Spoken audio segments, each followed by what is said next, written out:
Bonjour, je m'appelle Marie Souvestre. Je suis vétérinaire et doctorante en thèse de recherche dans l'équipe de virologie de l'unité mixte de recherche interaction hôte-agents pathogènes de l'école vétérinaire de Toulouse et INRAE.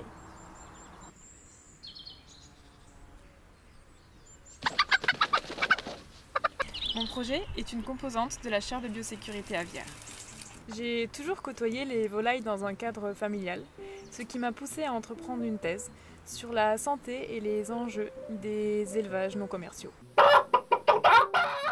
D'après une définition de la FAO en 2010, ce sont toutes les basses-cours, les petits élevages familiaux et tous les éleveurs de poules de race et d'ornement qui font des expositions.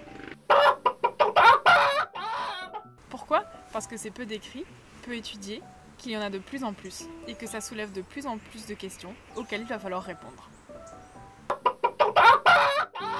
Tout simplement pour comprendre si les poules sont porteuses de maladies et en connaître l'origine. Ma question de recherche centrale est la suivante. Les basses-cours sont-elles des sentinelles ou des réservoirs d'agents pathogènes ? Un peu comme qui de l'œuf ou la poule, qui contamine qui ? Très concrètement, en réalisant des enquêtes sur les pratiques des propriétaires de poules et des prélèvements sur les animaux, et ce, dans différents contextes. Enquêter sur les pratiques des propriétaires nous permet de mieux appréhender les facteurs de risque à l'origine de contamination entre compartiments. Réaliser des prélèvements non invasifs sur les poules nous permet d'avoir accès à l'ADN, qui est la carte d'identité de tous les virus et bactéries présents chez les oiseaux, afin de les identifier, les comparer et conclure à des similarités entre les élevages. Les séquences ADN analysées en parallèle des différentes pratiques permettent d'identifier les origines de contamination et d'estimer les risques sanitaires liés aux différents contextes. On s'intéresse d'abord au milieu rural, dans une zone de forte densité d'élevage avicole.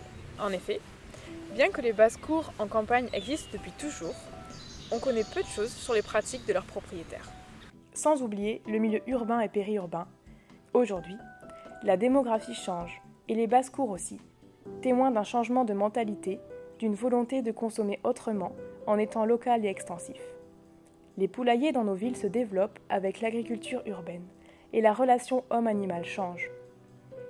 On voit aujourd'hui un engouement pour les poules de réforme et les poules de race en milieu urbain pour limiter les déchets organiques et avoir de bons œufs ultra frais et ultra locaux. Ainsi, ce projet participatif intègre directement le citoyen propriétaire de poules qui peut s'inscrire dans la démarche en participant aux enquêtes.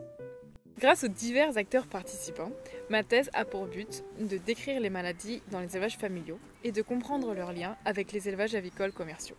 L'idée est de sensibiliser chacun aux éventuels risques afin de préserver santé humaine et santé animale.